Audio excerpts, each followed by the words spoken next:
नमस्कार दोस्तों वैसे तो भारत और रूस के बीच दोस्ती बहुत गहरी है और समय समय पर दोनों देश एक दूसरे की मदद के लिए आगे आते रहते हैं। लेकिन कई बार दोनों देशों को अपने हितों का ख्याल रखते हुए कुछ सख्त निर्णय भी लेने पड़ते हैं। ठीक ऐसा ही हुआ था। भारत ने रशिया के साथ 2018 में चल रहे 5th generation fighter jet aircraft के प्रोजेक्ट से भारत ने अपने हाथ पीछे खींच लिए थे, जिसका मुख्य कारण था इस प्रोजेक्ट में आने वाली लागत और टेक्नोलॉजी ट्रांसफ़र की शर्तें और इस फाइटर एयरक्राफ्ट की डिज़ाइन में मतभेद।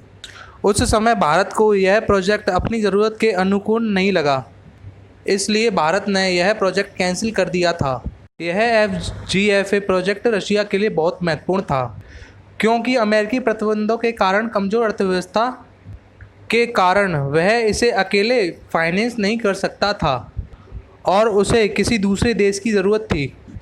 इसलिए उसने भारत को FGFA 2.0 के तहत एक नई डील भी ऑफ़र की थी। लेकिन भारतीय एयरफोर्स के अधिकारियों ने इस डील को यह कहकर ठुकरा दिया था कि यह वही पुराना ऑफ़र है जिसमें छोटे मोटे बदलाव कर दिए गए हैं। उस समय भारत ने रशिया से कहा था कि भविष्य में हम वर्किंग कंडीशन में 5th जनरेशन फाइटर जेट खरीद सकते हैं।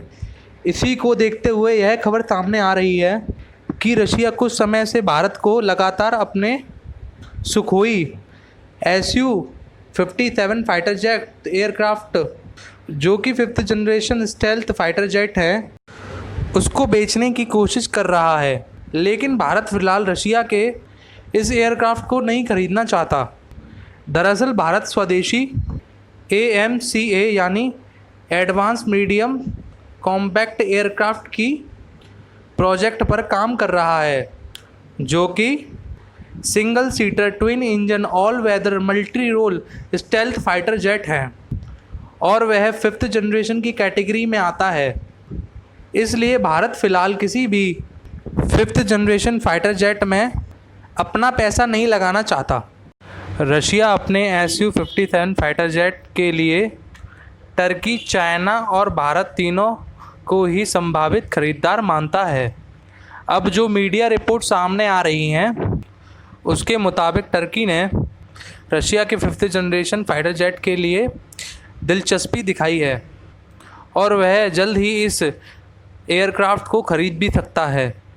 इसका सबसे बड़ा कारण है अमेरिका द्वारा टर्की को 5th generation F-35 fighter jet के प्रोजेक्ट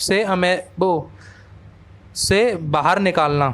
इसलिए टर्की को 5th जनरेशन फाइटर जेट के लिए रशिया के पास जाना पड़ रहा है।